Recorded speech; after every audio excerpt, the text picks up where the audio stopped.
ya. Jadi melek investasi ya. Oke, saya mau mulai dengan pertanyaan ya. Oke, apa itu investasi? Tadi dicoret-coret. Investasi itu apa sih? Kasih jawaban sebanyak mungkin. Aku minta 5. Boleh lewat chat, aku sambil monitor chat ya. Dan boleh lewat langsung kalian buka mic. Apa itu investasi? Kayak warna apa ya? Putih deh. Satu, apa? Ayo. Anything that comes in mind. Gitu. Tanam duit? Ya, di mana? Kak, di tanah, di belakang. Tanam uang, tanam duit ya, gitu. Ditanam pasti kita berharap buah kan, gitu kan? Siapa yang nanam tapi nggak berharap buah atau berbunga ya, gitu. Dua, mainannya anak businessman, boleh. Businessman toys. Ada lagi nggak? Setahu kalian soal investasi? Apapun, jangan definisinya, nggak usah cari di Google ya. Kalau kalian dengar kata investasi, menanam modal biar untung. Oke, untung. Ya, nanti kita belajar nih untung. Terus apa gimana? Pensiunan aman, ya. By the way, di Alkitab nggak ada pensiun ya. Coba cari di Alkitab. Kemudian Abraham pensiun di usia 95, nggak ada. Berkarya terus kita buat Tuhan sampai Tuhan dipanggil ya. Pensiun itu konsep orang dunia. Coba lihat di Alkitab, ada nggak pensiun? Kemudian Musa pensiun gitu. Enggak. Ya. Sampai dia menutup matanya, dia masih melakukan apa yang Tuhan harus lakukan gitu kan. Apa yang dia harus lakukan menurut Tuhan. Oke, 4, pensiunan aman ya boleh lah. Pensiunan aman ya. 5, apalagi? Seolah ngasih pupuk ke pohon uang biar buah uangnya makin banyak. Oke, grow. Grow the money, right? Bekal jangka panjang. 6, bekal ya. Oke, sip, mantap. Ya, lalu sekarang yang kalian tahu investasi bisa di mana aja selain kerajaan Allah. Tadi ya, Charlotte bilang tadi di saham, blue chip ya, saham. 2, binomo. Ya, oke. Ya, resiko ditanggung sendiri. Reksadana kagak pakai X, KS aja, orang Indonesia aja kita ya reksadana. Ada lagi nggak? Ada lagi nggak? Investasi di mana? Ada yang orang tuanya punya usaha, itu investasi juga di situ ya. Emas. 4, invest rumah. Nah, ini yang keliru ya. Rumah tuh dipakai buat tinggal, bukan investasi. Itu yang bikin harga rumah jadi naik gara-gara orang invest di rumah berharap harga rumahnya naik gitu ya. Rumah tuh buat tinggal. Astaga. 5, investasi di mana aja pada anak. Nah, oke, saya harus WA Pak David bahwa anak bukan investasi. Tolong digembalakan anak remajanya. Gak ada, anak itu titipan. Ya, investasi sama anak. Habis itu apa? Ditagi. Nih, uang susu. Nih, ya, wah, gitu kan. Emang kalian mau? Baru lahir langsung dapat surat utang dari orang tua kan gak mau ya gitu. Anak bukan investasi, bukan trofi ya. Itulah tanggung jawab dari Tuhan ya, gitu. Pada anak suruh kerja gitu. Oke, kita lihat dasar Alkitabnya ya. Jadi gini, teman-teman kita dipanggil untuk jadi pengelola. Ya, Matius 5:25 ini perumpamaan tentang talenta. Aku bakal ngupas dari ayat-ayat ini ya. Sebab hal kerajaan surga sama seperti seorang yang mau bepergian ke luar negeri yang memanggil hamba-hambanya, gitu ya, dipanggil-panggil Gita, Devin, Natasha, Christian, Jeremy, Daryl gitu ya, dipanggilin dan mempercayakan hartanya kepada mereka. Yang seorang diberikan 5, seberikan 2, yang satunya lagi 1, masing-masing menurut kesanggupannya. Lalu ia berangkat. Jadi hal kerajaan surga itu sama kayak orang tuh bagi-bagi duit sama hambanya. Kemudian dia pergi kan. Itu ya. Jadi gini intinya, apapun yang kita punya, itu bukan punya kita. Tapi kita dipanggil sebagai pengelola. Waktu punya kita? Bukan. Kita mengelola waktu. Paham ya? Uang dari orang tua bukan punya orang tua, dari Tuhan. Kita dipanggil sebagai pengelola. Dalam bahasa Inggrisnya disebut sebagai steward. Ya, relasi juga sama. Apapun dalam di sekeliling kita, ya, itu kita dipanggil buat menjadi pengelola. Nah, kalau kata firman Tuhan, apa yang kita kelola, itu yang kita sanggup untuk kita kelola gitu loh. Paham ya? Pernah ngerasain gak punya duit? Sering pak gitu. Oh iya sering, amin. Bukan amin, aduh gitu ya. Bukan amin ya, aduh, aduh itu sering banget. Ya, sekarang gini, orang yang punya uang 100.000 kemudian cepat habis, pada saat dia punya 10 juta, bukan berarti 10 juta jadi gak cepat habis gitu loh. Benar gak? Menurut saya, kaya dan miskin bukan masalah apa yang kita punya, masalah mental gitu loh. Ngerti sampai di sini? Ya, pernah lihat orang mental miskin? Gampang. Kamu lihat bagaimana orang datang ke all you can eat. Apa yang terjadi? Makan. Dia berharap hari ini gue makan sebanyak-banyaknya bisa buat 1 minggu ke depan. You cannot do that. Bawa rantang gitu ya. Seolah-olah berkat Tuhan tidak cukup besok gitu ya. Paham ya sampai di sini ya? Gitu. Jadi kalau kalian sanggupnya 500.000 dalam 1 minggu, aku nggak tahu uang jajan kalian berapa di Kowis gitu ya. Di Bandung 200.000 hidup. Di ITB itu hidup gitu. Tadi ada yang ngobrol, ada yang ke ITB ya. Itu ya hidup gitu loh di situ ya. Oke, paham ya? Jadi gini, yang cowok mungkin ya punya motor apa misalnya sekarang motor yang rata-rata dulu aku pakai Astra gitu kan motor yang biasa gitu kan Supra ya sekarang motor yang biasa Matic misalnya Vario gitu ya terus pengen yang mahal Ninja RR mentalnya nyampe nggak ke Ninja RR gitu ya lo kalau kalian ngasih Vario ke ke pom bensin kemudian kalian lihat hitung duitnya ada berapa buat ngisi bensinnya orang yang punya Ninja RR tuh tidak datang ke pom bensin lalu dia bilang, "Mas, bensin berapa ya? Aduh, cukup nggak ya duit gua?" Mentalnya beda, teman-teman. Gitu. Oke? Nah, aturannya gini. Menurut Pastor Jeffrey Rahmat dia bilang gini, kita akan kehilangan apa yang tidak bisa kita kelola. Nggak bisa ngelola duit, duitnya hilang. Pernah ngerasa hari ini dapat 2 hari kemudian hilang itu duitnya? Bukan hilang, lu spending itu duit kemana kan gitu. Ngerti ya? Tidak hilang dia. Ada di mana? Coba cek transaksi GoPay-nya, transaksi Shopee-nya, itu hilang di situ sebetulnya, gitu ya. Oke, contoh lain, waktu. Waktu kalau kita nggak bisa ngelola, ya kita akan kehilangan waktu. Relasi juga sama, ya.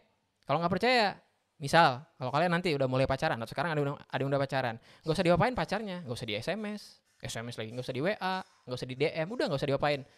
Nggak bakal langsung berkualitas kan hubungannya kan, lama-lama dia bakal putus juga gitu loh ya. Itu definisi dari ghosting, you cannot do anything terhadap relasi itu semuanya ya gitu. Contoh waktu kecil pernah nggak dapat tanggung jawab dari orang tua, dikasih sesuatu nggak bisa handle, akhirnya diambil lagi gitu loh. Dikasih kamar sendiri tapi nggak pernah diurus, udah kamu tidur lagi aja sama adiknya gitu kan. Motor baru dikasih padahal belum punya simnya nembak, nggak tahu, nggak ngerti lah itu definisi nembak tuh dari mana. Terus nubruk, terus udahlah belum bisa, diambil lagi motornya. Selalu gitu ya. Makanya kalau kalian baca Matius 25 itu hamba yang punya 1 diapain si talentanya, dia kasih sama yang 10 karena yang 10 bisa handle 5 jadi 10, dia akan bisa handle 1 gitu loh ya. Lukas 16 ayat 10, barang siapa setia dalam perkara kecil, ia juga setia dalam perkara besar, dan barang siapa tidak benar dalam perkara kecil, ia tidak benar juga dalam perkara besar. 100.000 nggak bisa dihandle, jangan mimpi dapat 1 juta. Gitu aja. Ngelola tuh gampang sebenarnya. Ya, Tuhan akan memberikan pada saat kita sanggup untuk mengelola itu. Kan gitu ya.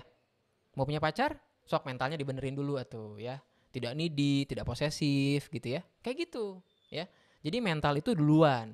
Kemampuan mengelola itu duluan, and then you can get it gitu loh. Ya. Gitu. Oke? Lalu, ini tentang uang. Uang hanya membesarkan apa yang sudah ada dalam hati. Makanya hati-hati. Kalau kalian mau cek apa yang ada dalam hati kalian, cara ngetesnya gampang. Dapat angpau ketika cinciaan, itu duit diapain? Itu ya. Contoh, yang cowok misalnya ya, gaming kan, beli mouse baru, beli apa? Yang udah dalam hati itu aja gitu loh. Ngerti ya? Uang tuh simple. Kamu suka sesuatu, yang ada dalam hati kamu, begitu uang datang, itu akan makin besar dan makin besar dan makin besar. Buat yang suka belanja, baju, apapun, waktu kalian dapat duit, apa yang kalian lakukan pertama kali? Beli baju, dan itu yang udah ada dalam hati. Makanya di Alkitab dibilang apa? Harta dan hati berada di tempat yang sama, kan gitu ya. Pernah ya, di mana hatimu berada, di situ hartamu berada. Karena prinsip uang tuh kayak gitu. Ya. Dulu misalnya sebelum saya melek investasi kayak gini, melek finansial kayak gini, yang ada di pikiran saya adalah gadget. Jadi kalau ada duit sedikit beli gadget, ada duit sedikit beli gadget, ya mouse apa kayak komputer baru apa gitu ya. That's the first thing to do. Jadi kalau isi hatinya Tuhan gimana? Jadi gini ya, kalau mau ngecek isi hatinya orang itu Tuhan atau bukan, kasih dia duit yang banyak, diapain tuh duitnya? Kalau dia kasih pertama kali buat persembahan, ngerti ya? And then isi hatinya adalah kerajaan Allah gitu loh. Jadi kalau mau ngetes punya pacar yang bisa melek investasi, kasih dia duit. Diapain tuh duitnya? Makan yuk. Udah. Dalam pikirannya kuliner berarti kan. Tapi bayangin kalau kalian, kita dapat berkat nih, diapain ya? Kita kasih ke gereja dulu. 10%, 20%, 5%, anything gitu ya. So sweet kan? Nah makanya cari yang kayak gitu ya. Carinya di mana? Di gereja. Lu nggak bisa dapet di diskotik, nggak bisa dapet di mana, di gereja dapetnya. Cowok-cowok seperti itu, ya. Yang para cowok kerja yang bener ya, biar duitnya banyak, gitu. Oke? Nah, sebelum mulai berinvestasi, pastikan uangnya ada dulu. Ngerti ya? Loh, ini aturan pertama. Artinya gini, kamu ngelihat, oh invest di kripto bisa dapat sekian. Gue minjem lah. Kamu meminjam. Yang namanya minjem, pay later, itu artinya apa? Kamu berhutang pada dirimu di masa depan, benar nggak? You owe yourself in the future. Investasi itu apa? Kamu menabung untuk dirimu di masa depan, gitu ya. Jadi jangan pernah berinvestasi dengan uang pinjaman orang. Itu aturannya sebenarnya. Ya. Jadi banyak yang, aduh gue mau belajar investasi. Terus aku tanya, emang duitnya ada? Ya nggak ada sih. Ya lu cari duit dulu lah gitu ya. Baru mulai di situ. Ya, buat kalian yang masih belum bekerja, lalu kalau nanti kalian udah kuliah, kalian bisa dapetin income jadi asisten misalnya gitu ya. Di ITB tuh gaji asisten lumayan lah, gitu, bisa jajan, bisa investasi dan sebagainya gitu ya. Kalau kalian di swasta mungkin bisa dapat lebih gede, beasiswa sehingga uang dari orang tua bisa lebih banyak gitu ya. Pastikan uangnya ada dulu. Ya. Lalu ini ya habit ya. Sebelum investasi, satu habitnya pertama. Kalau bisa kalian mulai sekarang dapat uang pertama kali, kalian sediakan dulu buat Tuhan, persembahan. Ya, itu yang aku lakukan pertama kali melek investasi sekitar tahun 2018-2017. The first thing I do, dan pencatatannya sekarang masih ada. Ya, cuma gak mungkin aku liatin semua Excelnya ya, pusing lah kalian. Jadi setiap aku dapat income langsung potong 10%, 10% ini aku kasih kepada yang membutuhkan. Kadang ke gereja, kadang sekolahin anak orang, kadang kasih beli alat buat keperluan sekolah minggu gitu loh. Ya, gitu. Intinya kita bukan berusaha untuk berinvestasi di kerajaan Allah.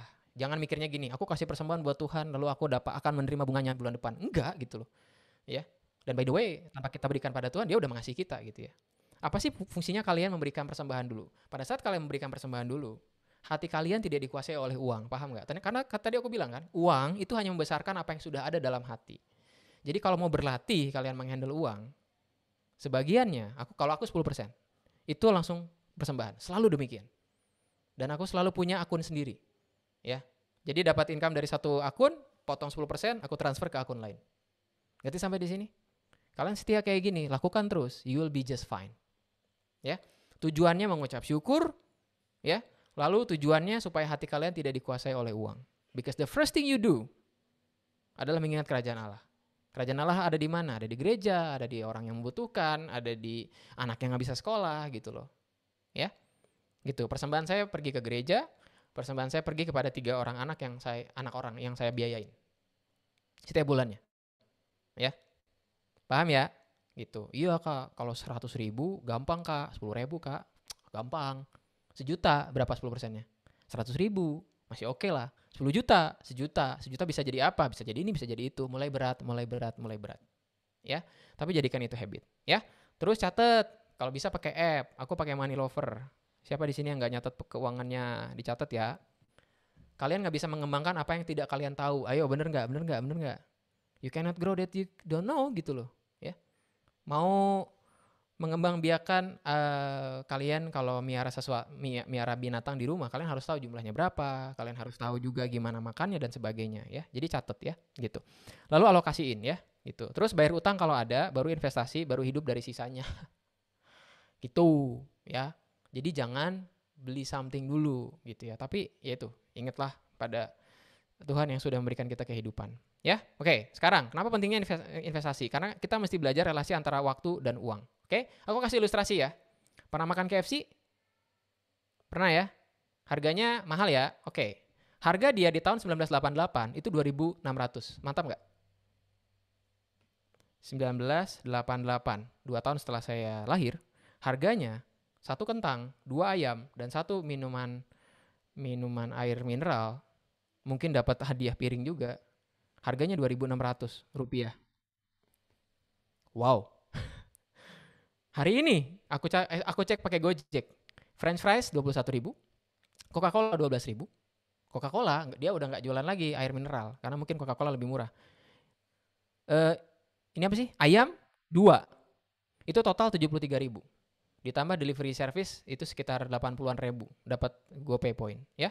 Jadi dari 2.600 menjadi 73.000. Ada yang bisa hitung berapa kenaikannya? 1988, sekarang 2022. 2022. Ya, cara ngitungnya 73.000 kalian kurangi dengan 2.600 dibagi 2022 dikurangi 1988. Dicoret-coret. Dapat berapa? Lumayan. Dapatnya adalah 2070. Aku udah ngitung tadi. Per tahun. 2000 dari 2.600 sampai tahun sekarang itu per tahunnya naik 2.070 perak. Ini namanya apa? Inflasi. Makanya handphone naik terus kan harganya, bener nggak? Iya kan, naik terus ya, gitu. Bayangin 2.600. Kalian punya mesin waktu balik ke masa lalu, punya duit segini, bisa jajanin seluruh keluarga sampai keluarga jauh gitu loh. Ya. Jadi kalau kalian cuma punya uang 2.600 di tahun 1988, kalian simpan uangnya di bawah bantal. Apa yang terjadi di tahun 2022? Nggak bisa beli apa-apa. Segini dapat apa sekarang 2.600? Parkir, itu pun di Bandung, di Kowis aku yakin lebih dari 2.000. Ya nggak. Itulah kenapa harus investasi, karena nilai uang kalian, bukan nominalnya itu turun. Jadi inflasi adalah menurunnya nilai, bukan nominalnya ya. Nominalnya tetap 2.600, kalian punya duit 100.000. 20 tahun lagi itu 100.000, tapi nominalnya doang, value-nya dia turun. Menurunnya nilai uang terhadap waktu. Ya, gitu. Oke, ini contohnya ya. Ini inflasi Indonesia. Bahan makanan, bahan jadi dan sebagainya ini semua naik semua, ya. Terus inflasi kita di tahun 2020 1,68%. Ya, sekarang 2022 tuh sekitar 3%-an. Amerika makanya sekarang harga lagi naik semua karena inflasi mereka 8%. Inflasi itu adalah kebanyakan uang di masyarakat sehingga harganya harus dinaikin. Gitu loh. Ya. Nah, gitu 2.600 tahun 1988 mahal di zamannya, betul mahal di zamannya, tapi uangnya kan turun gitu loh nilainya, ya. So kalau kita lihat ini ya, sekian naiknya. Dan mau tahu kenapa orang tua kalian stres kalau kalian kuliah, apalagi yang remaja? Oke. Ini biaya kuliah, pendidikan. Lu kalau kebayang nggak kalian punya anak berapa bayar kuliah per tahunnya? Inflasi pendidikan itu 15%. ITB 20 juta tahun 2018. Zaman aku 1,7 juta per semester tahun 2004. Can you imagine? 2028 kalian umur berapa? Charlotte, tadi siapa yang masuk ITB tahun ini? Bisa ngitung nggak 2028? Oke, 2028 usia berapa Charlotte? Bisa ngitung nggak? Bisa lah, anak ITB masa nggak bisa ngitung? Usia berapa? 24 tahun, Kak. 24 tahun. Ya kan? 24. Terus let's say nikah, punya anak dan sebagainya, lalu anaknya akan masuk kuliah usia 18 tahun, 2000 something, kebayang nggak duitnya berapa? Gitu. Unpar murah ya Kak Kris, mahal Pak David, makanya aku kerja di situ biar gajinya besar. Pak David tuh udah ke Maranatha aja anaknya, dapat dapat diskon pendeta. Ya? Intinya apa? Intinya itu buat 2 anak Pak David. Kalau ke Unpar mahal. Jadi intinya gini, kalau uang cuma disimpan, ditabung, Bang bingung yuk kita nabung kan gitu ya. Dalam jangka waktu lama, jadi apa uangnya? Jadi uang, tetap jadi uang, cuma nilainya turun gitu loh. Ya, kalian tidak mengembangkan uang itu, paham nggak? It's so dangerous gitu loh. Aman, tapi sebenarnya bahaya. Ya, gitu ya. Nanti ada kalian bisa sambil ngitung-ngitung ya. Jadi kalau uang cuma disimpan dalam jangka waktu lama, jadi apa uangnya nggak jadi apa-apa? Ditaruh di bawah bantal 20 tahun lagi nilainya nominalnya tetap sama tapi nilainya udah turun. Gitu. Ya. Nah, uang aman nggak hilang. Mudah diambil kapanpun tapi nilainya turun. Ngerti ya? Jadi kalau kalian punya uang, taruh di dalam, dia nggak berkembang dari segi value, dari segi nilai. Nominalnya tetap sama. Ya. Gitu. Sementara investasi dia mengembangkan nilai uang, tapi ada resikonya. Resikonya apa? Ya rugi gitu loh. Kan gitu ya. Oke. Tapi risiko ini kita hidup dia sebagai manusia kita punya banyak resiko. Kalau resikonya dikelola, it's okay. Nah di sini kalian bisa ngitung-ngitung gimana untuk ngelola resikonya. Ya. Nah pernyataan ini itu sebenarnya ada di Alkitab kalau aku renungin ya. Orang ini Dia cuma menabung. Lihat, hamba yang punya satu talenta. Kalau kita mikir kok jahat banget tuannya ya. Bukannya satu talenta itu tidak hilang? Kan nggak hilang. Dia simpen kan? Emang hilang satu talentanya? Enggak. Tapi kenapa tetap disebut sebagai hamba yang jahat dan malas? Karena yang satu itu walaupun dia tidak hilang, cuma disimpan doang. Sampai tuannya bilang, karena itu sudah seharusnya uangku kau berikan kepada orang yang menjalankan uang. Ya mungkin dia bilang gini, kenapa nggak lu keluar rumah, kemudian cari tukang nasi goreng dekat situ, kamu titipin uangmu di sana, lalu kamu dapetin bunganya gitu loh. Dari hasil jualan nasi goreng di tetanggamu gitu. Jadi saking malasnya orang ini, dia cuma ngubur doang, nggak diapa-apain. Ya kan? Apa yang terjadi kalau kalian cuma sekedar nabung? Dipotong sama namanya biaya administrasi. Makanya sekarang uang digital naik kan, karena biaya adminnya hampir nggak ada tuh. Ya, gitu 100.000 taruh aja di bank BCA aja lah gitu ya, 100.000 aja udah, ini bakal turun nilainya, bukan tetap 100.000, dipotong sama adminnya tergantung dari kalian nabungnya kayak gimana. Adminnya nggak tahu ya, adminku juga lumayan gede juga, mungkin nggak ngerti lah, 12 ribuan lah ya per bulan gitu. Udah nih dia bakal berkurang gitu ya. Nabung masih penting ya, karena kalau kalian dapat sesuatu atau ya musibah atau apa, itu kan gampang diambil kan gitu. Makanya yang namanya nabung itu mudah diambil kapanpun, ya kan? Masukin ke dalam celengan ya tinggal dipecahin lah gitu. Beda dengan investasi. Investasi itu perlu waktu untuk uangnya menjadi beneran kita pegang. Kan gitu ya. Contohnya gini lah, kamu investasi di tukang nasi goreng tuh ya. Atau apa sih? Aku waktu ke Kowis itu makan pisang Montreal lah ya. Mantep tuh pisangnya tuh. Waktu diem di Pastori, Pak David beliin. Untung nggak dipinjemin duitnya, tapi beneran dikasih. Ini buat lo, ya udah makan. Wah enak gitu ya. Lalu kalau kalian ke sana, ke pisang Montreal itu, lalu kalian bilang, Mas, gini deh, aku invest di sini berapa gimana kalau 2 juta? 2 juta. Terus per bulannya bisa dapat berapa gitu ya? Kan berkembang tuh uangnya ya. Terus nanti si pokoknya yang namanya 2 juta itu balik lagi sama kalian. Itu sebenarnya suggestion dari Tuhan ini kepada si hamba itu. Daripada lu simpen, mending kamu cari orang yang bisa menjalankan uang itu supaya uangnya berkembang. Ya, tapi ada resikonya, bisa rugi gitu loh. Kan gitu, ya. Oke, review ya. Inflasi menyebabkan nilai uang turun. Saving menyebabkan dia flat, bener nggak? Iya, enggak sih Kak. Nanti dia turun lagi Kak pakai biaya admin gitu ya. Tapi kita anggap flat. Tapi investasi membuat nilai naik. Ngerti ya ekstrimnya ya? Jadi sebenarnya hidup itu pilihan aja. Inflasi menyebabkan uangnya diturun. Disimpan menyebab uang kan menjadi flat doang, ya sama terus gitu ya.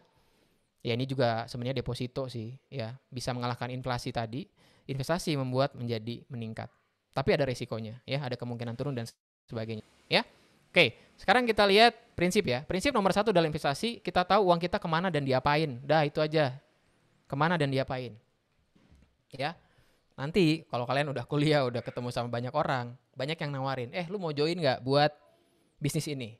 Lu join sekian rupiah, lalu nanti dapetin untung sekian. Lalu kalian nanya, emang duit gue diapain? Udah lu percaya aja. Jangan percayalah ya, percaya itu cuma sama Tuhan aja udah. Sama Pak David, pendeta. Ya. Iya kan? Itu yang bikin orang tuh investasinya bodong, karena dalam 1 bulan ini bisa naik 10-20%. Diapain duitnya? Udah gak usah tahu, udah percaya aja udah gitu ya. Kagak bisa gitu ya. Walaupun itu teman dekat kalian, gak bakal jadi teman dekat begitu uang kalian hilang. Relasi rusak, karena apa? Uang. Kan gitu ya. Makanya kalau ada teman aku minjem duit, aku gak pernah minjemin. Aku kasih aja gitu ya. Semoga bukan jadi ide buat Pak David. Ngerti ya? Aku nggak pernah gitu, karena udah nih buat lu aja gitu ya. Biar dia malu ketika dia mau minjem lagi atau minta lagi. Membuat hubungan tetap baik lah. Aku ngasih aja udah nggak usah pikirin, udah ngasih aja udah. Ya. Itu ya prinsip nomor 1, tahu. Jadi kalian harus tahu mau kemana ya. Gitu. Saham harus tahu perusahaan apa dan sebagainya. Ya. Gitu. Nah, lalu ini risiko dan keuntungan. Ya. Makin tinggi, jadi gini. Dalam investasi, risiko makin tinggi, untung makin gede. Ngerti ya? Antara risiko dan untung ya. Gitu. Ya. Mulai dari yang paling rendah gitu ya. Tapi kalau ngeliatin si urutan ini, kadang kalau menurut Pak David ini kebalik. Forexnya di atas, kripto di bawah ya, gitu. Aku jelasin satu-satu ya. Deposito tahu ya, deposito di bank ya. Setahun dapat sekian persen. Duitnya diapain deposito? Kalian depositoin di bank something, bank lalala ya. Bank Lalala ini kan punya kredit, bener nggak? Namanya KPR. Kredit buat rumah kan. Jadi kalau jadi kalian deposit, misal kalian deposito di BTPN misalnya ya. Lalu BTPN punya bisnis dia, namanya minjemin uang untuk ke nasabahnya untuk beli rumah, namanya KPR. Nah, uang kalian tuh dipakai buat itu. So, oke ya. Jadi, kalau deposito kalian dapat return 5% per tahun, tapi inflasinya 5%, apa yang terjadi dengan uang kalian nilainya? Tidak bertambah, teman-teman. Gitu. Ngerti nggak? Uangnya grow 5%, tapi inflasi 5%. Kalian merasa uangnya bertumbuh, tapi begitu keluar rumah, kok harganya naik? Sama aja sebenarnya. Jadi deposito mempertahankan nilai uang. Gitu. Ngerti ya? Tabungan biasa nurunin sebenarnya karena dipotong admin. Tapi penting karena itu gampang buat dicairin ya. Falas, valuta asing, emas, properti, properti ini pun beresiko sebenarnya. Obligasi, reksadana, saham, peer to peer lending tahu? Kalian minjemin uang ke tukang nasi goreng, kalian minjemin uang ke tukang sayur, siapapun. Gitu ya, peer to peer lending. Gitu, yang baru buka kafe ya. Baru yang terakhir kripto sama forex gitu, foreign exchange. Ya. Yang bikin orang nggak bisa tidur karena marketnya tuh Sabtu Minggu dia buka, ya. Itu ya prinsip nomor 1 ya, tahu diapain ya gitu. Kalau ini jadi deposit, ini jadi valuta asing, ini jadi emas, kalian bisa pegang emas ya. Ini jadi rumah, jadi properti ya. Obligasi jadi surat hutang, ini adalah surat hutang ya, gitu. Oke. Jadi kalau aku buat perusahaan, aku terbitin surat hutang, 1 lembarnya 1 juta misalnya. Ada yang mau beli nggak? Syarat beli 1 juta. Oke, nanti per bulan gue bayar sekian. 20.000, 20.000, 20.000, 20.000, 20.000. Ngerti ya? Jadi kalau orang ngomong obligasi itu namanya surat utang. Ya. Jadi surat itu punya kekuatan untuk ditukar dengan uang. Ya. Saham ini adalah kepemilikan. Kepemilikan. Gitu ya. Contoh, tadi Charlotte bilang udah di saham. Sahamnya saham blue chip. Misalnya apa? BCA. Taruh sekitar berapa lot misalnya di BCA ya. Iya pokoknya ada kepemilikan ya gitu. Charlotte ini sudah pemilik BCA. Mantap enggak? Isi pemilik BCA loh di jalan-jalan itu ya. Jadi kalau masuk ke dalam BCA ini banknya gua nih. Dulu aku gitu ya, jalan-jalan beli punya saham di BNI, ini bank gua nih, bank gua. Walaupun duitnya itu cuma dipakai buat bolpen si resepsionis sama teller doang. Karena duitnya sedikit. Jadi tong sampah tuh ya. Ngerti ya? Itu kepemilikan. Oke? Ya. Peer to peer lending masuk dalam usaha percetakan, usaha tukang tahu, apapun lah gitu ya, kredit gitu kan. Beda sama rentenir ya, itu jahat ya. Ini jelas ya. Forex, foreign exchange, jual beli nilai apa? Jual beli mata uang. Lalu cryptocurrency yang saya nggak tahu, Pak David lebih paham. Anyway, itu ya, prinsip nomor 2 ya. Jangan terbuai dengan untungnya tapi lihat kemungkinan ruginya. Ya, ngerti ya? Karena risiko berbanding lurus dengan untung gitu ya. Sama kayak di relasi aja kok ya. Pengen punya pacar cantik harus mau ke salon, harus mau makannya mahal, maybe gitu ya. Ngerti ya? Pengen punya pacar yang ada di komplek yang elit gitu ya. Ya datang ke sana kan mesti ya kalian mesti menyesuaikan kan gitu ya. Itu ya prinsip nomor 2-nya. Ya. Gitu. Nanti kita coba hitung-hitungan ya gitu. Prinsip nomor 2 dalam investasi jangan terbuai dengan untungnya tapi lihat kemungkinan ruginya, ya. Gitu. Nah, investasi kalau mau buat pemula, kalau kalian mau mulai, itu di reksadana. Itu saya ngefans banget sama reksadana, ya. Gitu. Oke, ada yang udah paham definisi dari reksadana? Mutual fund? Enggak, aku jelasin ya. Mari kita jelaskan. Aku tutup dulu ya. Reksadana itu gini ya. Reksadana itu seperti tukang rujak. Tahu tukang rujak? Maaf kalau lapar ya. Gini, kalau kalian ke pasar, aku mau ke pasar nih ya. Kalian cuma punya duit terbatas, pengen beli jambu. Jambu dijualnya per kilo, bener nggak? Terus kalian punya duitnya, misalnya harga 1 kilonya adalah 20.000. Duit kalian cuma 2.000. Terus kalian pikir, Mas, aku beli aja 1/10-nya aja, gimana? Nggak bisa. Karena dia jualnya kiloan. Oke? Duit kalian tuh terbatas, tapi kalian pengen beli buah. Muter lagi, nyari kedondong ya. Kedondong harga berapa mas? 35.000. Aduh duitnya cuma 2.000, nggak bisa. Bisa nggak beli 1 kedondong? Nggak bisa. Belinya harus 1 kilo gitu loh. Ya. Terus kalian sedih kan nggak bisa beli kan? Sedih, aduh nggak bisa beli apa-apa nih. Di luar pasar itu ada tukang rujak bilang, Dek, sini dek, gitu ya. Punya duit berapa? 2.000. Oh, 2.000. Oke, gini aja. 2.000-nya titipin ke saya. Terus kan yang agak-agak sedikit uangnya terbatas kayak Ade ini kan banyak nih. Jadi ngumpulin tuh, ya. Let's say Davin punya 2.000, Gita 2.000, Daryl 2.000, saya 2.000, Jeremy 2.000, Natasha 2.000, Christiana 2.000, Charlotte 2.000. Ya, ada 10 orang ngumpulin dalam satu pot tuh. Jadi berapa harganya? 20.000 kan? 20.000 bisa beli jambu tadi 1 kilo? Bisa. Bisa juga setengah dari uangnya beliin jambu, setengahnya beliin kedondong, dicampur jadi rujak tuh. Rujak ini bernilai untuk semuanya. Kalau rujak ini dijual, semua dapat untungnya masing-masing. Paham nggak definisi itu? Contoh, kalian mau beli sahamnya BCA. Dan belinya itu nggak bisa satu lembar saham, itu harus 100 lembar, satu lot. Ya, kok nggak tahu harga sekarang berapa? Pak David lebih paham. 7 ribuan kalau nggak salah setelah dia split stock namanya kan. Ya, so kalian harus punya sekitar 700.000 sebenarnya untuk beli satu lotnya saham. Nggak punya duit kan? Punya 100.000 kan? Nah, ada orang yang sangat baik namanya manajer investasi itu ngumpulin dari masyarakat. Punya duit berapa? 100.000, oke. Itu kita kumpulin 7 orang deh, 7 orang gitu ya. Jangan menyebut nama saya dengan sembarangan ya, hukum Taurat ke-11. Gitu ya. Terus gabung-gabungin tuh ya. Lalu beli tuh saham satu lot BCA. Berarti kepemilikan itu punya siapa aja?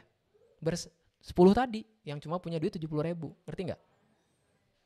Itu yang membuat reksadana dengan uang berapapun, ya di atas 10.000, kalian bisa mulai investasi. Makanya kalau yang dibilang oleh aplikasi bisa mulai dari 10.000, bisa mulai dari 20.000, 100.000, itu benar. Jadi dicampur gitu loh. Ya. Paham ya? Jadi kepemilikannya tuh dibagi-bagi gitu loh. Ya. Sama kayak kalian punya duit sedikit, pengen invest di kafe, nggak ada duitnya buat semua kafenya. Aku investnya di es batunya aja deh, nggak bisa. Ya udah, joinan sama teman-teman yang lain ya. Nah, sepinter apa orang ngeracik si bumbunya, itu yang menyebabkan naiknya lebih baik atau turunnya lebih sedikit gitu. Ya. Oke, contoh ya. Sekarang pikirin uang yang kalian punya. Ini aturannya. Ini bebas ya kalian ya. Coba sekarang hitung-hitung ya, ambil kertas, ambil bolpen. Uang bulanan kalian berapa? Ih, tebel banget. Monthly income. Ya. Atau ada yang mau sebagai sukarelawan, mau saya hitungin? Ya, ini rupiah ya, sekian ya. Gitu ya. Lalu, ini dibagi sama tadi, misalnya persembahan. Ya, sekian gitu ya. Lalu tadi hidup lah, jajan dan sebagainya gitu ya, sekian gitu ya. Hutang, ya, asumsiin kalian nggak punya utang ya. Terus investasi berapa ya gitu. Misalnya kalian bisa invest 500.000 per bulan ya. Misal ya, dengan ngurangin jajan boba, jajan Starbucks, dikurangin ya. Let's say punya 500.000 ya. 500.000 ya, oke. Kita ambil angka ini ya. Kalau kalian taruh di ini namanya pasar uang, uang itu ada pasarnya ya gitu. Kalau kalian, jangan 500.000, kecil ya, 1 juta aja ya, 1 juta. Nah, itu biar cocok sama ini ya. Nih, kalau kalian per bulan 1 juta, ini aku kayak agen nawarin sesuatu ya. Kalau kalian punya uang 1 juta, rutin per bulan 3 tahun di sini dengan naik per tahunnya adalah 5% dan nggak pernah dia turun, ya, tapi cuma 5% ya. Itu dapatnya 38. Kalau kalian simpan di bawah bantal dapat berapa? 1 kali 12 kali 3, bener nggak? Ya kan? Dapatnya berapa? 36 juta. Kalau kalian taruhnya di bawah bantal atau masukin ke celengan. Ya. Masukin ke bank dikurangin 16.000 kali 12 kali 3. Biaya admin kan? Lebih untung mana? Ini 38.553.009. Jadi kalian dapetin itu sekitar 3 juta. Kok bego sih ngitung? 2 juta, astaga. 2.553.009. Itu ya artinya. Oke? Jadi kalian bakal untung sekian. Pernah turun nggak? Nggak ya. Karena dia ditaruh di time deposit ke bank, surat utang dengan jatuh tempo kurang dari 1 tahun. Artinya surat utang itu harus lunas dalam waktu 1 tahun. Makanya risikonya rendah ya. Ini paling rendah. Kalau mau lihat uang kalian berkembang, pakailah ini ya. Ini nama aplikasinya Bibit ya. Lalu namanya obligasi. Naik turun, lihat grafiknya. Naik terus ya, gitu ya. Naik terus tapi kecil, ya kan? Nah, cuman contohnya kurang mewakili karena obligasi lagi suram gara-gara Amerika lagi inflasi 8% ya. Gitu.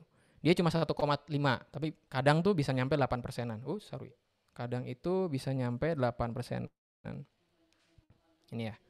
Nih, 8%. Ya, ini juga sama. Kalian bisa dapat sekian gitu. Ya. Lalu saham, lihat grafiknya. Makin ini ya, makin roller coaster ya gitu ya. Kalau ini panggung boneka naik terus kan? Nah, gitu ya. Having fun gitu ya, nggak kaget-kaget gitu ya. Ini kaget-kaget, apalagi kemarin kaget banget dalam waktu 3 hari gitu. Yang ini lebih kaget-kaget lagi, lihat grafiknya. Gitu ya. Lebih gede nggak? Lebih gede kan, 40 juta. Ini ditaruh di saham gitu. Ya. Sorry. Ditaruh di saham. Dapatnya berapa? 40 juta. Dari 36 juta tadi, 36 juta. Kalian dapat 40. 40, 667, 618. Kalau kalian nabung 3 tahun lalu per rutinnya 1 juta. Itu dapat sekian. Tapi lihat ya. Kalau kalian beli di sini, kalian jualnya di bawah, rugi kan gitu ya. Jadi secara overall dia naik. Cuma sabar nggak kalian nungguin 3 tahun? Kebanyakan kita nggak sabar kan. Pengen hari ini 1 juta, besok bisa nggak 1,5 juta? Kagak bisa ya gitu. Kecuali kalian jangan kesana. Ngerti ya? Itu reksadana ya. Sekarang lihat kripto. Nah ini aku sama Pak David kan satu grup ya. Lihat Luna ya. Kripto aku nggak ngerti apa itu, jadi nggak invest. Tapi lihat, $1 juta kalian berinvestasi bulan lalu itu harganya $1 sekarang. Twing. 1 bulan, you just lost the money. Tapi untungnya lebih tinggi lagi. Kalian bisa hari ini $1, 1 bulan kemudian kalian untung. Bisa. Intinya apa? Resiko berbanding lurus dengan keuntungan dan kerugian. Ya, gitu. Artinya kalian punya duit tadi 1 juta kan? Ya. Ini ada yang merah nih ya, namanya drawdown ya. Jadi jangan lihat yang hijaunya doang. Kalau kalian lihat hijaunya doang, kalian cuma terbuai dengan untungnya. Tapi kalian harus lihat yang merahnya. Artinya gini, kalian harus nanya sama diri sendiri, aku siap nggak kehilangan 10% dari 1 juta ini, 100 ribu? Ya, siap nggak? Ya, kadang kita bilang siap kak gitu ya, tapi pas lihat merah, stres juga gitu. Jadi kalau kalian punya uang, ya, ditawarin bisnis siapapun, sama teman kalian misalnya, potensi keuntungannya berapa? 30%. Jadi kalau lu taruh 1 juta sekarang, bulan depan lu dapat 1.300.000. It's a good thing. Tapi kalian harus nanya, berapa resiko ruginya? Oh, sorry bro, ruginya 50%. Jadi antara kalian dapetin 1.300.000 atau kalian kehilangan sehingga uang kalian cuma 500.000. Ngerti nggak sampai di sini? Dalam melihat sesuatu, dalam berinvestasi, kalau aku belajar, sangat skeptis, nggak percaya sama orang, ya. Makanya percaya sama Tuhan aja gitu, sama Pak David. Terus tanya ruginya, potensi ruginya berapa, gitu. Itu rasanya bener hampir di semuanya. Yang baru mulai kuliah, kalian ditawarin kan buat ikut unit kegiatan kan, ditawarin ini, dan mereka nggak pernah kasih tahu resikonya apa gitu loh. Mari ikut gitu ya, ikut apa? Ikut di sini. Akhirnya kuliahnya terbengkalai. Contoh aja. Banyak orang hanya menawarkan benefit tapi nggak pernah kasih resiko, gitu. Ngerti ya, gitu. Oke? Jadi waktu kita bentar lagi. Pilih investasi di mana kita bisa tidur nyenyak. Ya, jadi kalau hilang 100.000, kalian masih bisa tidur tuh. Ya, gitu. Jangan baru bangun lihat lagi grafiknya, berapa nih harganya gitu. Aku pilih reksadana karena Sabtu dan Minggu dia nggak berubah karena pasarnya tutup. Tadi tuh pasar tukang buahnya tutup kan, jadi ya udah nunggu hari Senin aja gitu loh. Itu ya. Jadi kalau kalian prinsipnya gini, melek investasi itu sederhana. Kalau kalian kasih uang pada orang, taruh di aplikasi, lalu kalian cemas terhadap uang itu turunnya, kalian belum siap. Ngerti sampai di sini? Ya. Contoh ya, Pak David tau lah ceritaku ya. Nyobain ke saham, FOMO, fear of missing out, beli ini, ya akhirnya rugi. Aduh nggak sanggup akhirnya udahan. Aku belum sanggup gitu loh. Ya, jadi mengerti apa yang kita ambil lah pilihannya. Ya. So, setuju nggak? Our well-beingness is more important than being rich. Your well-beingness, stress, mental health, itu jauh lebih penting daripada menjadi kaya. Tapi, kenapa nggak dapetin dua-duanya? Bener nggak? It's good if you are rich, and it's a good well-beingness gitu loh. Dan itu bisa dilakukan. Ya. Yang penting melek investasi. Kalian ngerti. Skeptis pada sesuatu, lihat potensi ruginya berapa, and then you can put money there. Tanya sama diri sendiri, kalau gue punya 1 juta, lalu dia bilang kemungkinan turunnya adalah 20%, sanggup nggak aku melihat uangku yang 1 juta sekarang jadi 800.000 bulan depan? Tanya sama diri sendiri itu aja, gitu ya. Lalu kalau ada yang bilang ini naik terus kok, ini tapi ya banyak gede naiknya gitu ya. Kalau pasar uang masih naik terus, nggak pernah turun, cuma kan lama ya. Cuma 5% guys, ya gitu. Lalu ini panduannya ya. Investasi dilakukan untuk target keuangan di masa depan, bukan jadi kaya. Gimana cara jadi kaya? Kata Alkitab, rajin. Tuh kerja, baru lu kaya gitu loh. Ya. Tapi aku lihat Pak, yang investor jadi kaya. Iya, emang kerjanya jadi investor gitu. Ya kan? Gara-gara pekerjaan kan? Gitu. Gara-gara dia bekerja di situ. Ya. Ya kata Alkitab gitu kan. Di Amsal bilangin kan bahwa tangan orang rajin mendatangkan kekayaan gitu ya. Jadi sebenarnya di Alkitab tuh rajin pangkal kaya, bukan hemat pangkal kaya, kata buku-buku zaman anak 90-an. Pernah lihat nggak buku orang tua kalian depannya? Rajin pangkal pandai, hemat pangkal kaya. Kata Alkitab tuh orang yang rajin kaya. Gitu, kaya dalam kemurahan, kaya dalam dan sebagainya ya. Investasi dilakukan ketika habit keuangan udah baik. Makanya habitnya gini ya, kamu dapat uang bulanan, tanggal berapapun, masukin ke Excel. Habis itu kamu bagi-bagi, lalu kamu hidup dari situ. Ya, ketika ada waktu aku kasih workflow-ku lah ya. Cut off tanggalku adalah 27 ya gitu. Jadi kalau kalian dapetin dari orang tua tanggal sekian, misalnya ya per tanggal 1. Tanggal 1 ini langsung bagi-bagi pakai Excel. Aku dapat sekian rupiah. Oke, ini buat persembahan, ini buat nyoba invest, ini buat apa, ini buat apa, ini buat apa, gitu ya. Gitu. Paham ya? Oke. Aku sharing ya yang udah invest sekitar 2 tahun.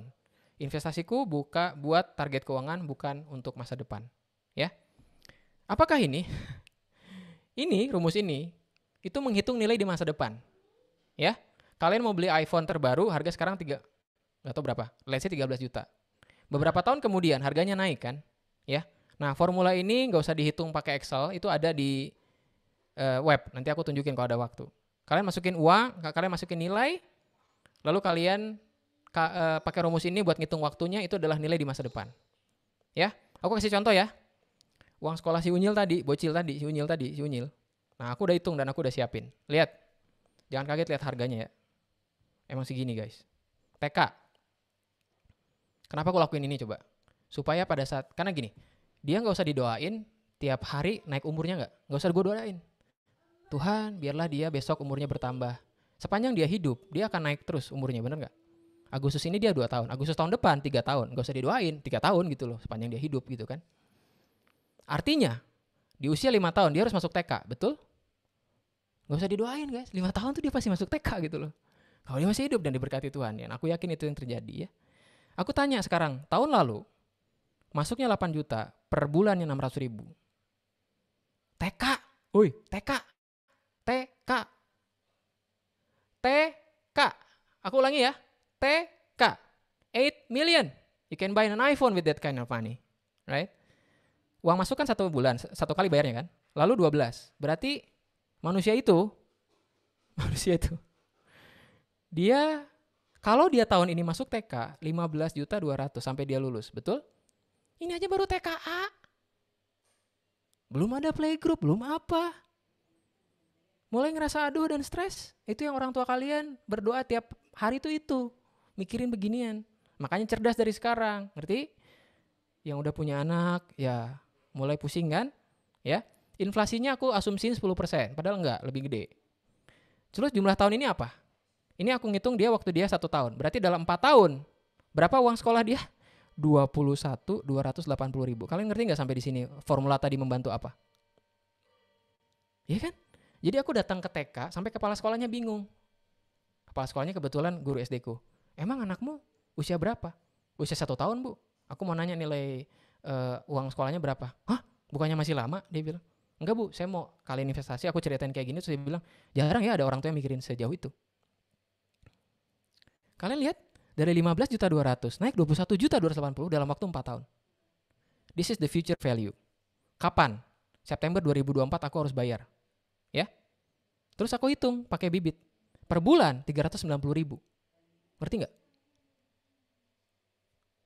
Ini anakku, ini TK-nya. Ini aku udah jalanin sekitar 1 tahun. Ini yang sekarang udah lebih gede, udah sekitar 5 jutaan. Ngerti ya? Oke? Udah naik kan? 48.000 perak dikit. Kan kita nggak tahu 4 tahun lagi ini jadi gimana kan. Tujuannya adalah 4 tahun lagi dia bisa sekolah, bener nggak? Ngerti nggak? Jadi gini loh, aku nggak mau 4 tahun lagi berdoa, gedor pintu surga, minta uang sekolah sama Tuhan. Lalu Tuhan jawab, kan udah diajarin gimana melek investasi. Ngerti nggak 390.000? 390.000 dapat apa? Aku kasih tahu ya. Charlotte di Bandung kan bentar lagi kan? Oke, kamu jajan Marunggami Udong, itu 200.000 Charlotte, bertiga. Sih? Starbucks, let's say 190.000. Aku hemat, aku harus berkorban, tidak ke Marunggami Udong, bertiga. Dan ke Starbucks, supaya ngumpulin 390.000. Paham sampai di sini? Save yourself for the future guys. Tapi kalian harus tahu harus ngumpulin berapa. Ngerti? Oke, lanjut ya. SD, 9 juta. SD. Ya, bulanan 785. Hitung, sekian. Dapat 680.000 per bulan. Boleh stres nggak? Makanya kasihan sama orang tua, belajar yang bener. Wih, mahal tau nggak? Ya kan? SMP. Penabur Cimahi juga. 10,8. Ya, future value berapa? 87. Sampai dia lulus SD. Ya, SMP. Sorry ini SMP ya, karena 12 tahun lagi dia SMP kan gitu. SD 9 tahun lagi kan. Asumsiin dia naik kelas terus ya. Ya puji Tuhan lah naik kelas terus lah. Malu aku kalau dia nggak naik kelas. Ngerti ya? Oke, mimpiku dia masuk ITB. ITB tahun lalu 12,5. Aku nggak tahu Charlotte bayar berapa. Pengali 8, 100 juta. Sampai dia lulus. Itu butuh uang 270 juta. Dengan asumsi dia tepat waktu, nggak kayak bapaknya 4,5 tahun. So, berapa uang yang harus aku kumpulin per bulan untuk anakku? 1.880.000 every single month. Bukan disimpan, diinvestasiin pada yang resiko bisa aku tanggung. Ngerti nggak sampai di sini cara pikirnya? Kenapa lakuin ini coba? Prinsip pertama, kalau kalian naik pesawat dikasih tahu sama si pramugari apa coba? If something happen, lalu keluar oksigen mask, siapa yang harus diselamatin pertama kali? Kita sendiri, baru kita bantu orang lain, betul? Mimpiku adalah bantuin anak orang, karena aku hidup dari beasiswa. S2, S3 aku beasiswa yang tadi dibacain. Dan aku ngerti betapa pentingnya pendidikan. Aku nggak bisa bantuin anak orang kalau anakku sendiri nggak bisa sekolah. Masuk akal nggak? Does that make any sense to anybody? Ya, so ini hasil dari tahun lalu, dia ulang tahun pertama, dan dia nggak usah pusing bapaknya. Setiap bulan, aku selalu perpuluhan duluan, bagi 10%, lalu masukin ke sini plus 2,2 juta untuk pensiun aku dan istri.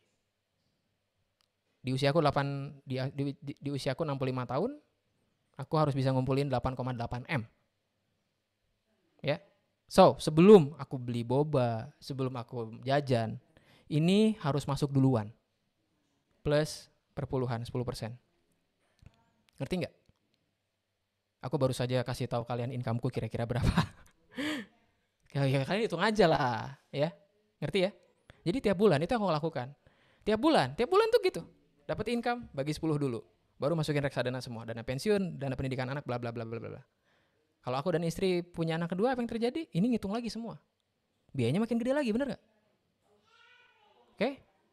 Aku kasih tahu biaya melahirkan ya buat yang cewek ya dan yang cowok ya. Biaya melahirkan di Bandung, Boromius. Dari mulai kalian USG pertama kali sampai brojol,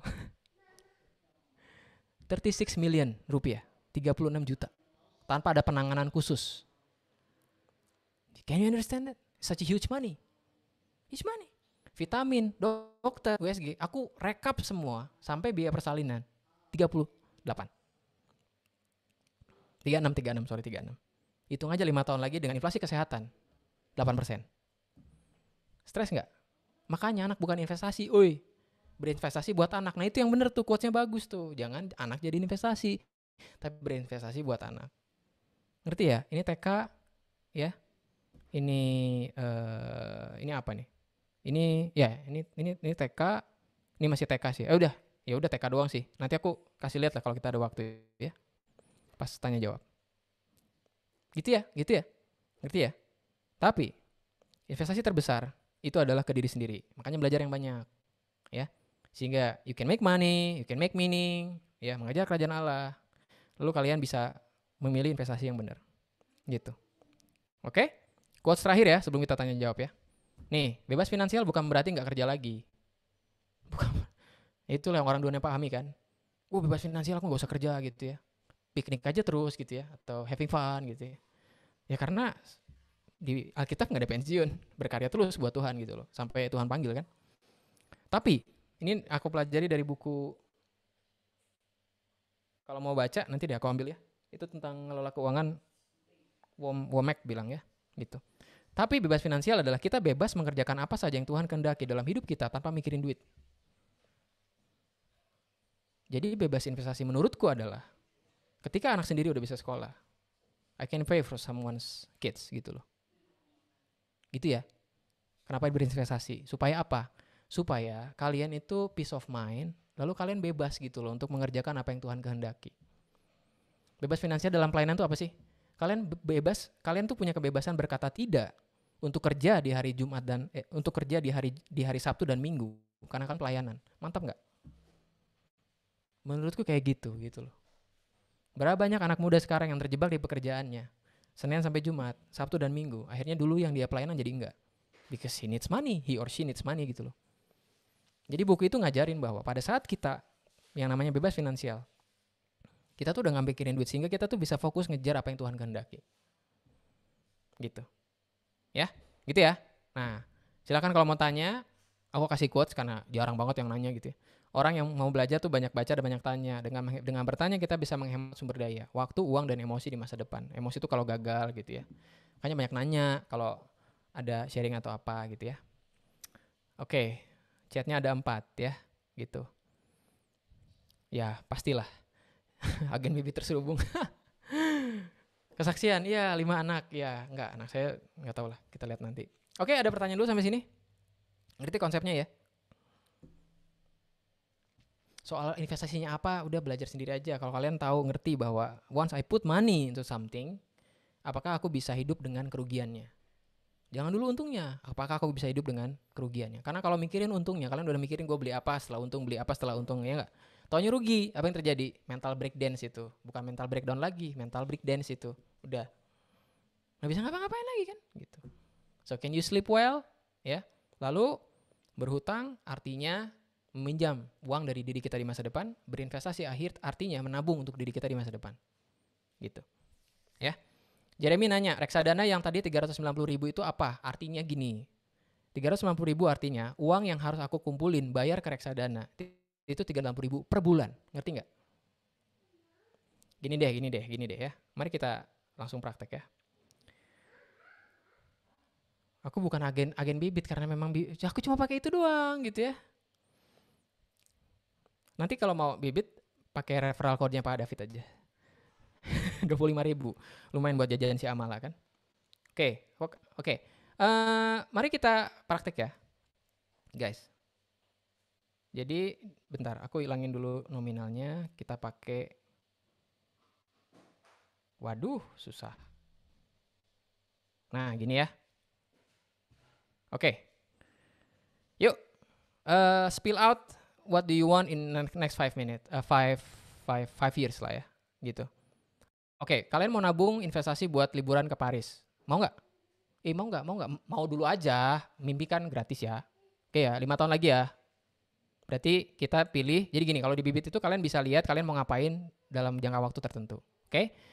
Kalian liburan. Libur ya. Terus terapkan. Oke? Terus. Libur ke Bali. Bali dekat Paris ya. Paris. Berapa uang yang harus terkumpul? Ayo, spill out. Kalian seminggu di Paris lah. Spill the number. Semuanya udah ada.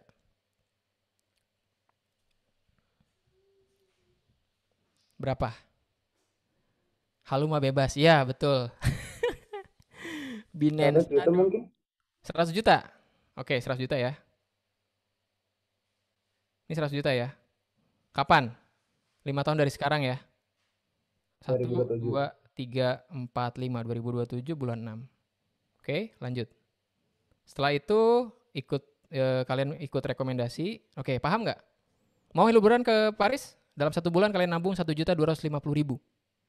In the next 5 years you can fly to Paris. Sebelum di tengah-tengah kalian pengen jadi beli motor ya terserah. Nggak jadi Paris mau beli motor aja gitu. Ya terserah lah. Ngerti nggak? Tadi angka 390.000 dari mana? Oke. Ngerti ya? Jadi gini caranya bikinnya. Uang itu kalian mau beli sesuatu, kalian mau ngapain sesuatu tahun ini, tanya harganya berapa.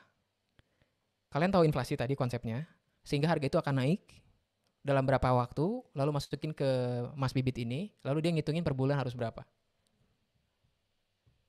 Gitu ya. Kita cek TK-nya. Nah, ini TK-nya kebetulan lagi rugi. Nih ya, aku kasih lihat ya. Nah, lihat nggak? Lagi minus 5%. Tuh TK-nya. Nggak kerasa ya. Tadi berapa tadi? Tadi 3 juta. Ini materi tahun lalu nih, 3 juta. Ini udah 6,6. Gitu. Ya. Nih kalau lihat di pasar uangnya tuh ada yang naik 9.000, ada yang naik 14.000 gitu ya. Nah, obligasinya lagi suram nih. Nah, tuh ya. Terus, kalau kalian stres ngelihat angka 5.000, kalian belum siap buat investasi. Aku nggak stres, kenapa coba? Emang dia besok sekolahnya? Kan enggak kan? Ya ajaib aja kalau aku buka mata terus tiba-tiba dia 5 tahun kan? Kan kayaknya nggak gitu juga ya, gitu ya. Besok dia bentar lagi usia 20 bulan. Tapi ya it's okay gitu loh. Ini bakal naik turun kan gitu. Ya. Nah, ini kelihatan dari sini tuh on track atau enggak tuh kan. Tuh lagi naik tuh. Ini aku on track ya. Setia dalam perkara kecil. Tuh sekarang jumlah yang harus ditabung jadi naik, bener nggak? Gara-gara apa? Gara-gara lagi minus gitu loh. Ya. Paham sampai sini guys? Gitu ya. Oke, ada lagi yang mau nanya? Ke Paris Kowis aja murah. Iya, betul ya. Di situ ada Paris, Montreal, ada Monaco, ada bebas dah. Cuma naik sepeda aja lu bisa keliling dunia tuh di legenda legenda kota wisata. Oke, sampai sini ada yang masih bingung? Kalau mau nanya, daripada baca-baca lama buat ngerangkum. Tapi kalian paham ya mindsetnya ya. Yang udah kuliah, coba part time. Part time ngajarin kamu memaknai uang. Ya, libur anak kuliah itu kan setelah beres kayak sekarang nih. Anak ITB itu sekarang udah beres ujian. Sekarang bulan apa? Juni. Tadi bilang Charlotte tuh masuk Agustus kan. Jadi punya Juni, Juli, Agustus kan. Let's say kamu punya off sekitar 2,5 bulan. Gitu ya. Jangan dipakai rebahan, Netflix 183.000 per bulan. Kerja. Kerjanya tadi, once dapat income, bagi, masukin reksadana. Gitu aja terus. Ya. Gitu. Kalau mau jadi full timer trader, nah aku nggak bisa jelasin ya. Pengalamanku nggak ada di situ ya. Nggak sanggup liatin grafik-grafik itu, nggak sanggup. Ya, sanggupnya kerja, baru nabung, invest di reksadana. Gitu ya. Kalau mau cross check, tanya sama orang tua, mah stres nggak sih mikirin uang kuliah? Ya emang gitu ya. Nah kalian mau nggak pada saat kalian punya anak kemudian kalian nggak stres mikirin itu? Sih, that's life would be ya. Itu hidup akan sangat apa ya? Ya akan sangat, menurutku sih kalian bisa bantu banyak orang begitu kalian nggak khawatir tentang penghidupan kalian dan keluarga sendiri gitu loh. Gitu ya. Oke, ada pertanyaan? 3 menit lah mungkin ya, sampai 12.15. Habis itu bisa kita tutup.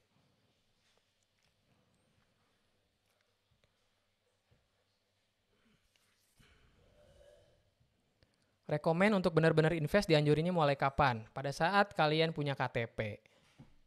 Syarat bisa punya akun di namanya KSEI ya, gitu. OJK, tahu ya, Otoritas Jasa Keuangan. Itu syaratnya kalian punya KTP dan foto sebelah KTP. Jadi untuk benar-benar invest, once kalian punya KTP, you're legal to invest, mulai, gitu.